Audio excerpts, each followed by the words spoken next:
Alhamdulillahirabbil alamin wa bihi nasta'inu ala umuri dunya waddin.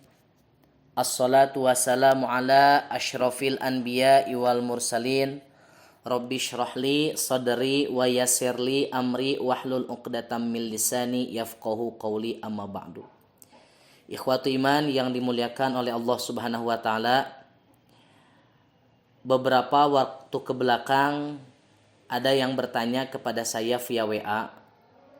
Kurang lebih pertanyaannya, Bismillahirrahmanirrahim, Ustadz, apakah orang-orang yang melaksanakan ibadah wajib, dalam hal ini sholat 5 waktu, sudah cukup menjadikan dia ahli surga, atau tetap harus melaksanakan ibadah-ibadah yang lain dan tetap harus melaksanakan perintah-perintah Allah yang lainnya? Nah, ikhwati iman yang dimuliakan oleh Allah Subhanahu wa taala, pertanyaan ini mungkin bisa jadi bukan hanya kepenasaran penanya, tetapi mayoritas umat Islam bisa jadi banyak yang penasaran. Apakah hanya dengan melaksanakan sholat yang wajib itu sudah mencukupi bagi kita supaya menjadi ahli surga atau tidak? Nah, maka mudah-mudahan dengan adanya jawaban singkat ini memberi penegasan kepada kita bahwa ternyata menjadi ahli surga itu tidak mudah. Menjadi orang-orang yang mendapatkan kenikmatan abadi itu tidak mudah. Kenapa tidak mudah? Sebab mustahil harga yang murah dapat mendapatkan kualitas yang maksimal. Atau tidak mungkin ibadah yang minoritas atau ibadah yang tidak maksimal akan mendapatkan kebahagiaan yang kekal abadi selamanya, yaitu surga. Nah, maka ikhwatu iman yang dimuliakan oleh Allah Subhanahu wa taala, apakah sudah cukup ibadah wajib menjadikan kita ahli surga? Maka jawabannya, ibadah wajib belum bisa memastikan kita menjadi ahli surga. Kenapa demikian? Karena banyak faktor yang menyebabkan ibadah yang wajib belum tentu menjadikan kita ahli surga. Sebagaimana diketahui bersama bahwa syarat ibadah bisa diterima selama memenuhi 2 persyaratan. Syarat yang pertama, ibadah itu harus shawabun lisunnah, sesuai dengan apa yang dicontohkan oleh Rasulullah SAW, dalam hal ini sholat yang 5 waktu. Yang kedua, ibadah itu bisa diterima ketika kholisun lillah. Ibadah itu dilaksanakan ikhlas karena Allah Subhanahu wa taala. Nah, maka apakah ibadah yang kita laksanakan sudah memenuhi 2 persyaratan ini atau tidak? Kalau ibadah wajib yang kita laksanakan sudah memenuhi 2 persyaratan dan pasti diterima, mungkin ibadah yang wajib bisa menjadikan kita ahli surga. Tetapi karena tidak ada yang tahu apakah ketika kita beribadah, hati justru malah mengikut sertakan riya kepada orang lain, ingin dipuji oleh orang lain, atau justru ketika beribadah ternyata dari mulai takbir sampai salam tidak sesuai dengan contoh Nabi. Nah, maka seandainya salah satu di antara 2 syarat ini tidak ada atau bahkan kedua-duanya tidak ada, mustahil ibadah wajib akan diterima oleh Allah Subhanahu wa taala. Karena ibadah wajib belum bisa kita pastikan diterima atau tidak, maka kita butuh ibadah-ibadah yang lain supaya menjadikan ibadah wajib diterima oleh Allah Subhanahu wa taala. Salah satu di antara ibadah yang bisa melengkapi ibadah wajib agar diterima oleh Allah Subhanahu wa taala adalah melaksanakan ibadah-ibadah sunnah yang dicontohkan oleh Nabi Shallallahu alaihi wasallam. Di samping melaksanakan sholat wajib, Nabi juga melaksanakan sholat sunat rawatib. Di samping ada saum Ramadan yang wajib, Nabi juga melaksanakan saum sunnah yang lainnya. Di samping ada pelaksanaan ibadah haji yang wajib, Nabi juga melaksanakan ibadah umroh. Kenapa Nabi melaksanakan ibadah-ibadah yang dikategorikan sebagai sunnah? Sebab untuk dijadikan contoh dan tauladan bagi umat setelah Nabi SAW. Apalagi ibadah sunnah disifatkan oleh Allah Subhanahu wa taala di dalam Al-Qur'an dengan sifat nafilah, Ketika Allah memerintahkan kepada manusia, terutama umat Islam, fatahajjad bihi nafilatan laka. Bertahajudlah kalian, sholat tahajudlah kalian, nafilatan laka, sebagai ibadah nafilah. Yang dimaksud dengan nafilah, sebagaimana kita lihat kamus bahasa Arab, artinya adalah tambahan. Atau dalam terjemah Depag, nafilah itu artinya adalah tambahan. Sedangkan ada sebagian ulama yang menyebutkan bahwa yang dimaksud dengan nafilah artinya adalah tambalan. Kenapa sholat sunnah dikategorikan sebagai tambahan? Sebab ibadah yang wajib dilaksanakan oleh kita karena belum yakin diterima atau tidak, butuh ibadah tambahan untuk melengkapi ibadah wajib. Nah, maka untuk menjadikan kita orang-orang yang menjadi ahli surga, di samping melaksanakan ibadah yang wajib, maka harus juga melaksanakan ibadah-ibadah sunnah yang lainnya. Apalagi di dalam Al-Quran Allah Subhanahu wa Ta'ala menyebutkan, in kuntum tuhibbunallaha fattabi'uni. Jika seandainya kita benar-benar mencintai Allah, jika seandainya kita benar-benar ingin dianggap sebagai hamba Allah, maka fattabi'uni, ikutilah aku, kata Rasul. Ketika kita ingin mencintai Allah, maka wajib untuk mencintai Rasulullah SAW. Sebab tidak ada manfaatnya mencintai Allah jika tidak mencintai Rasul.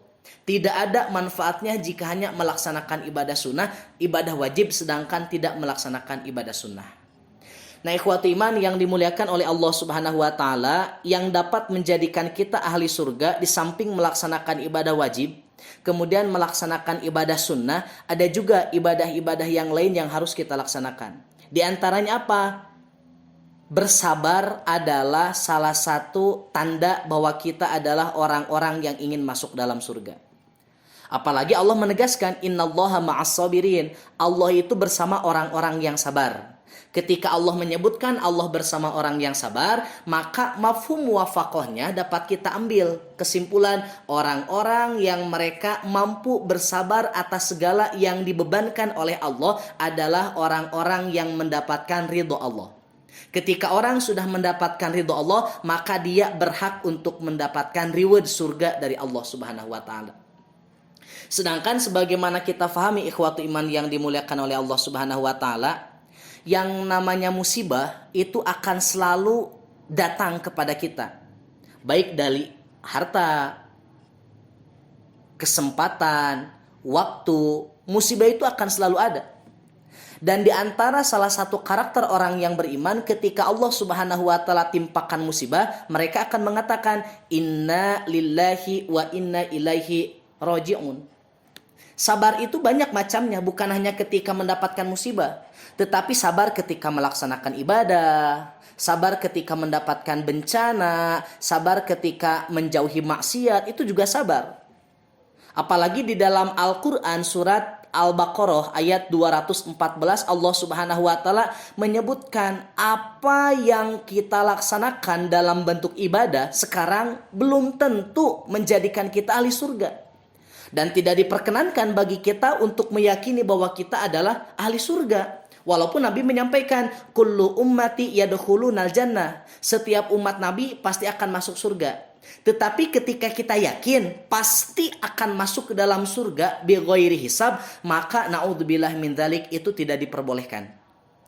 Sehingga Allah Subhanahu wa Ta'ala menyebutkan, a'udzubillahi minasyaitonirrajim, am hasibtum an tadkhulul jannata walamma ya'tikum mathalul ladzina khalau min qablikum massathumul ba'sa'u wad-dharra'u wazulzilu hatta yaqular rasulu walladzina amanu ma'ah mata nasrullahi ala inna nasrullahi qarib. Am hasibtum, apakah kalian menyangka antadkhulul jannah, bahwa kalian akan masuk surga? Apakah kalian menyangka dengan ibadah yang dilaksanakan kalian akan menjadi ahli surga? Baik ibadah yang wajib atau ibadah yang sunnah.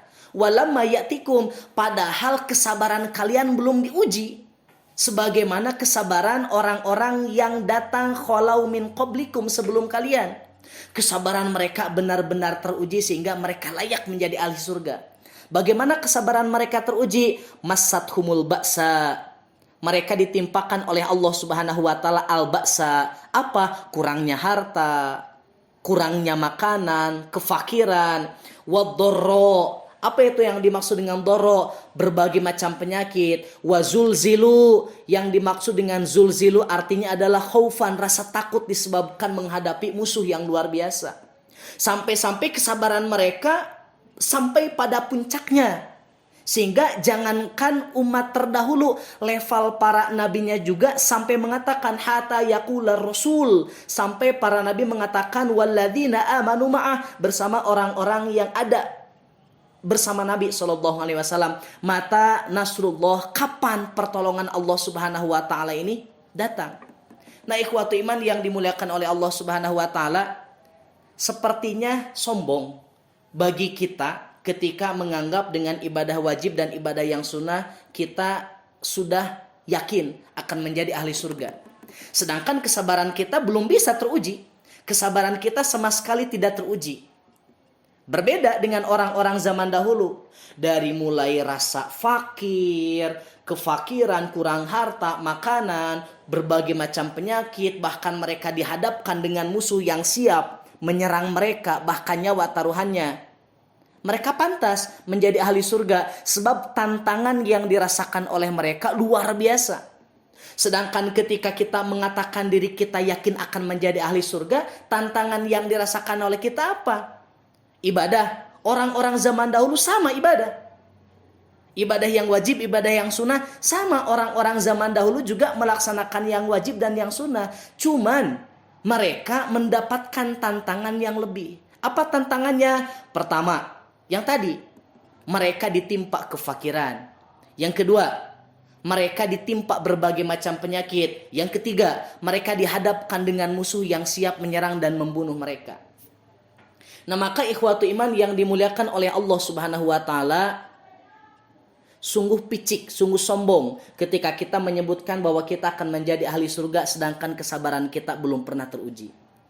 Sampai-sampai para sahabat bertanya, "Ya Rasulullah, wahai Rasulullah, ala tastansiru lana, kenapa engkau tidak memintakan pertolongan bagi kami kepada Allah? Ala tada'ullaha lana, kenapa engkau tidak memintakan kepada Allah Subhanahu wa taala agar kami menjadi orang-orang yang menang melawan para musuh?" Faqala, kemudian Rasulullah sallallahu alaihi wasallam menjawab, "Inna man kana qablakum." Tantangan yang dirasakan oleh kalian itu tidak seberapa dibandingkan dengan orang-orang zaman dahulu. Karena ahaduhum, orang-orang zaman dahulu ada di antara mereka yang yudha'ul minsyaru ala mafraqi ra'sihi, ada yang gergaji diletakkan di ujung kepalanya, lalu kemudian digergaji kepalanya sampai tembus, fayah lusu ila qadamaihi, sampai tembus ke ujung kakinya.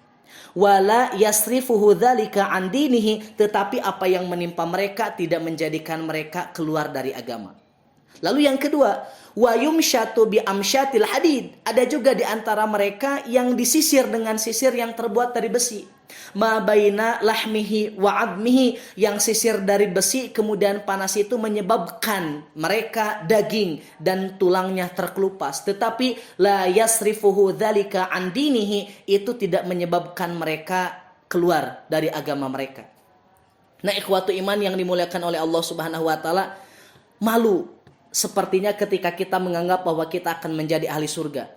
Malu kalau kita menganggap kita adalah ahli surga sedangkan kita tidak sama dengan orang-orang zaman dahulu. Kita tidak sama umpamanya misalkan dengan Masyito yang dia menjadi tukang sisir putri Fir'aun laknatullah.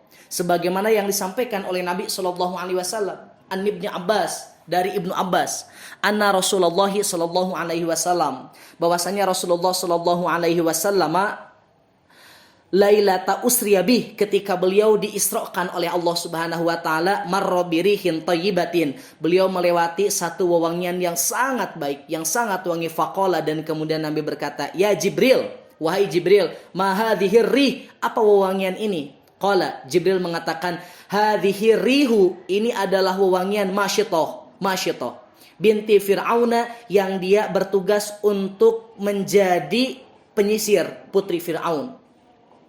Lalu kemudian tiba-tiba idh saqatal midro, tiba-tiba sisir yang dia gunakan terjatuh. Min yadaha dari tangannya, min yadiha dari tangannya. Faqalat, dan spontan dia menyebutkan bismillahi, bismillah. Faqalat bintu Fir'aun, putri Fir'aun berkata, Abi, Tuhan yang kau maksud adalah ayahku? Qalat, Masyitoh mengatakan, bal rabbi wa rabbukillahu, yang dimaksud bukan Tuhanmu, bukan Fir'aun, tetapi Tuhanku dan Tuhanmu, yaitu Allah subhanahu wa ta'ala. Qalat, wa inna laka rabban ghaira abi, engkau memiliki Tuhan selain dari ayahku? Qalat, kemudian Masyitoh berkata, Naam, betul, Tuhanku adalah Allah. Faqalat, kemudian putri Fir'aun mengatakan, aku akan melaporkan apa yang kau sampaikan kepada ayahku, yaitu Fir'aun. Lalu kemudian ketika sudah disampaikan, Fir'aun datang. Alaka rabbun ghairi, engkau memiliki Tuhan selain aku? Qalat, Masyitoh mengatakan, na'am, betul, Rabbi wa rabbukallahu, Tuhanku dan Tuhanmu adalah Allah subhanahu wa ta'ala. Maka mendengar itu, Fir'aun laknatullah memerintahkan kepada bala tentaranya untuk memanaskan periuk dan diisi dengan air. Lalu kemudian Masyitoh dilemparkan ke periuk yang berisi air panas tersebut. Anak-anaknya diisi sampai pada anak yang terakhir, yaitu anak yang masih dalam sapihan. Anak yang masih menyusui. Anak yang masih menyusu. Lalu kemudian anaknya mengatakan, Ya ummatah, wahai ibuku, athbiti fa innaki alal haqqi, tidak perlu risau, bersabarlah karena engkau ada dalam kebenaran. Nah, ikhwatu iman yang dimuliakan oleh Allah subhanahu wa ta'ala, malu rasanya ketika kita menganggap bahwa kita akan menjadi ahli surga. Sedangkan ibadah yang dilaksanakan hanya ibadah wajib dan ibadah sunnah. Sedangkan kesabaran kita belum teruji. Ibadah wajib pun belum tentu memantaskan kita menjadi ahli surga. Sebab ibadah wajib yang kita laksanakan bisa jadi masih tercampuri dengan penyakit-penyakit. Baik penyakit hati, dalam hal ini ria, atau dalam hal ini tidak sesuai dengan apa yang disampaikan atau dicontohkan oleh Nabi SAW. Mudah-mudahan apa yang disampaikan ini memberi jawaban kepada penanya bahwa ibadah wajib yang kita laksanakan belum pantas menjadikan kita sebagai ahli surga.